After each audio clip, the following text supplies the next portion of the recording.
the inspirational power. Dr. Justin Turner, how are you, Justin? Doing good. Glad to be here. Yeah. I know you're tired. We're gonna talk about that. Justin's tired, y'all. He's been working, and you know those because you have a private practice, Yes. and as well as the hospital stuff as well. Yes. So now tell me a little bit. How does that work? Like physicians that have their private practice, do they always do hospital stuff, or how does that work? Yeah. So it's basically up to the physician. Actually, when I first started, I was actually working for another company, and it just wasn't what I felt God was purpose for me to do. And in order for me to carry out His purpose for my life, I had to have my own. Right. Because God made it very, very clear to me that people needed their body treated, but they also needed their mind and their spirit treated. Yeah. And if we are leading the nation, especially here in Mississippi, with all of these different diseases, and we're continuing doing the same thing, it's kind of insane to expect different results. Right. So I jumped out on faith and listened to great word from a pastor, Pastor Pickett, and just learning how to grow.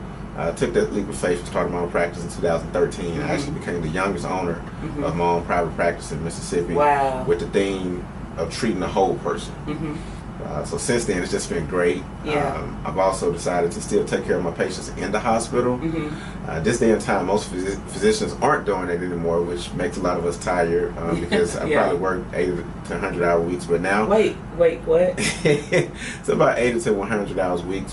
But since I opened my practice in 2013, something else happened that was very important that is going to have me changing some things, and I got married.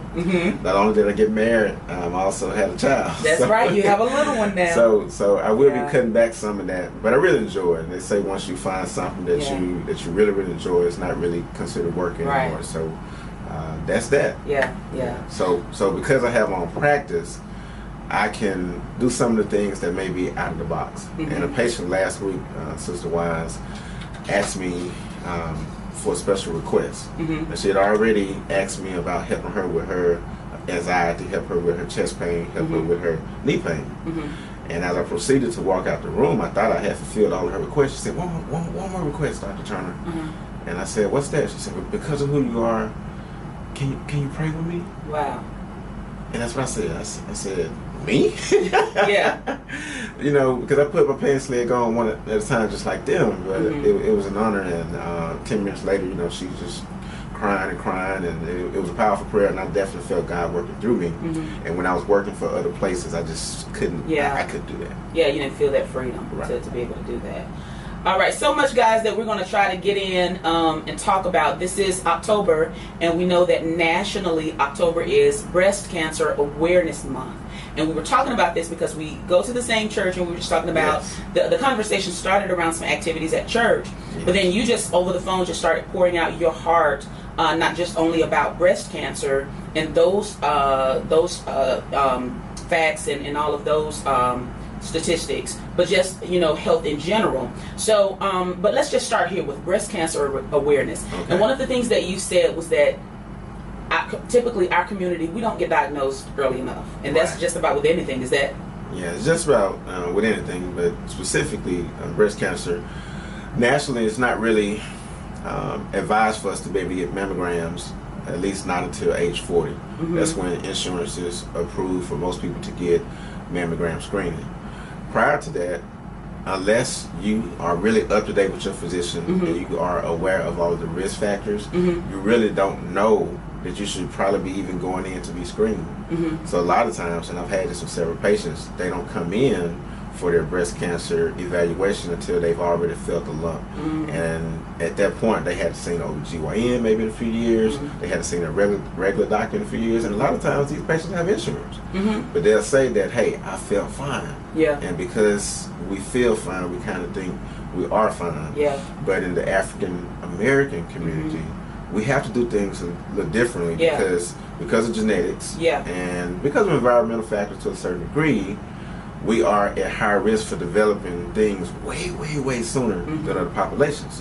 So the guidelines are not set based upon our population and statistics. They're based upon the majority of the people, and we only make up 13% of the United States population.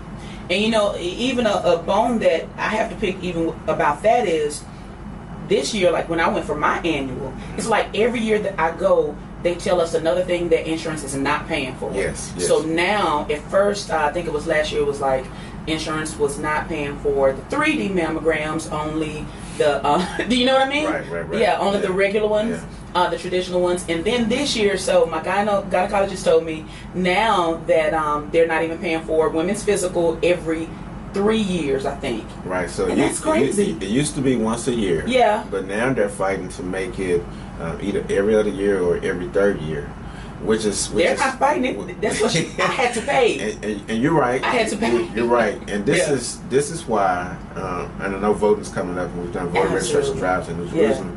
This is why it's very, very important to make sure those who were put in positions, in political positions, that healthcare is a priority. Because when it does not become a priority, we tend to not look out for the least of these. So I said that to say one thing that the Affordable Care Act made sure was any patients who were at higher risk, insurances had to pay for genetic testing, which you can get done beforehand. Specifically the BRCA gene, which lets you know that you are at higher risk for breast cancer. So there are patients who develop breast cancer at age 25, at age 30, at age 21. And if their parent or grandparent had breast cancer, those are the ones that we need to be catching early. So, absolutely. So at this health fair, we're going to be doing some questionnaires, and we're going to try to catch not just people who are older than 40 that have breast cancer, but people who are younger as well. Right. And you know, one of my sorority sisters, she moved away, used to go to New Jerusalem. Rhonda, do you know Rhonda? She used to be Jackson, but she, when we were in college, I think I was a sophomore, maybe Rhonda, I think she's a year older than me, was probably a junior, and she got diagnosed when we were in college. And we just remember, you know, her going through all of that. But, you know, she's here, she's survived. That was, I'm telling my age, 20 years ago. You know, a long time ago, but she's such a fighter and just still here, so full of life, and we're so glad, so very glad. And one of the things that I remember about her telling us was her outlook. She was so positive, and her faith was so strong. And she was like, I'm going to beat this, you know. So talk to us a little bit about, you know, your faith and that outlook and that, you know, that positivity. There has been extensive research to show the connection between spirituality and health. And it actually expands beyond just Christianity. But spirituality has been shown to give patients a longer prognosis. They're more likely to be able to respond better when adversity or basically the unexpected happens. And since I have been pushing this in my practice since 2013, I can tell you that it has made a huge difference, and I see it with the patients, and I can tell the patients who are going to do better versus the patients who don't. I mean, it's just awesome to see people who have been in the Word for a long time, and I'm sharing the diagnosis with them, and they trust me. They understand that I am a doctor, but they know that God is the doctor. And they say, you know, Dr. Turner, you know, I don't want to do chemo. I don't want to do some of these things, but I trust you. But I trust God even more.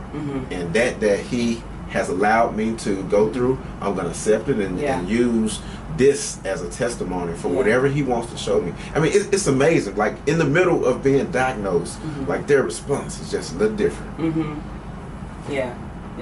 All right, guys, listen, stick around. We have more from Dr. Justin Turner.